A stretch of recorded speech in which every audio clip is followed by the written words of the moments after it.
Howdy there, everybody. Welcome back to Let's Play Mega Man 5. Last episode, we went on over to Conjunction Junction and showed Chargeman that our function was kicking his ass. And today we're going to be jumping into my favorite level in the game, actually, at least of the traditional 8 Robot Masters, Wave Man stage. So let's just get on in here. I swear, if he was green, he would be Bubble Man. Poseidon. Shooting Poseidon in the face. Alright, you guys, so the first half of this stage is pretty uneventful. You got little steam jets that pop up here and try and get us. Not too hard to avoid. You got to trigger them. And then sliding just kind of helps you get out of the way of those thumper things. I don't know what the hell they call those. Before they can actually hit you. You can, well, that sucked balls. You can jump up top there, get some health. You can actually jump in that top tube to get that extra life there. We didn't really need it, but it would have been nice to show you. The thing with that, though, that you probably saw a little bit when I was doing it is that the tubes are a little weird, being in that you can kind of fall into them when it seems that you would land on top of them. So just be mindful of that.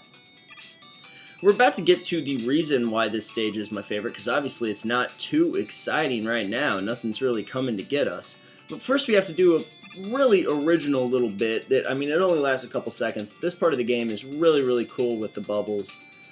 You just have to time it right, kind of know what's coming up. After watching it a little bit, I'm sure you'd be able to do that without having seen any playthroughs of it or anything. But, I mean, you can see right there that it's pretty easy to do. It's just a really cool original mechanic. Much like this. This is, without question, my favorite part of this game. It is really just the coolest sequence. Oh god, I'm taking hits here. We're fighting enemies that you can't see really anywhere else, or that you see for the first time here. And that guy should not have hit us. I was jumping.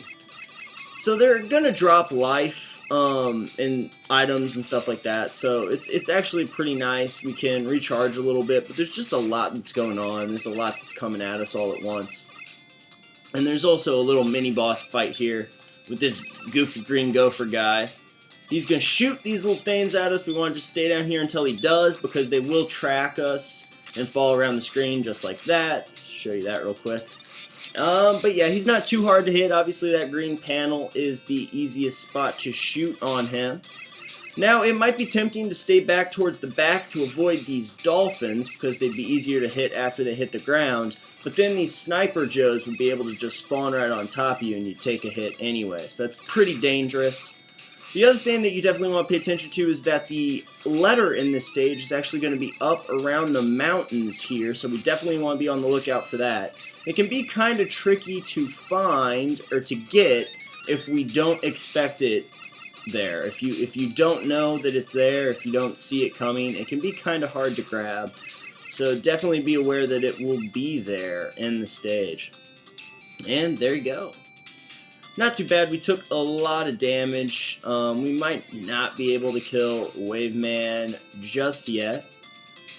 We might die, but we might as well use Charge Kick anyway. But first, I think an important safety tip would be showing you this. You don't want to just run in there without having used Charge Kick before, but if you could, because if you hit the attack button, Mega Man just blinks at you like, what the hell are you talking about?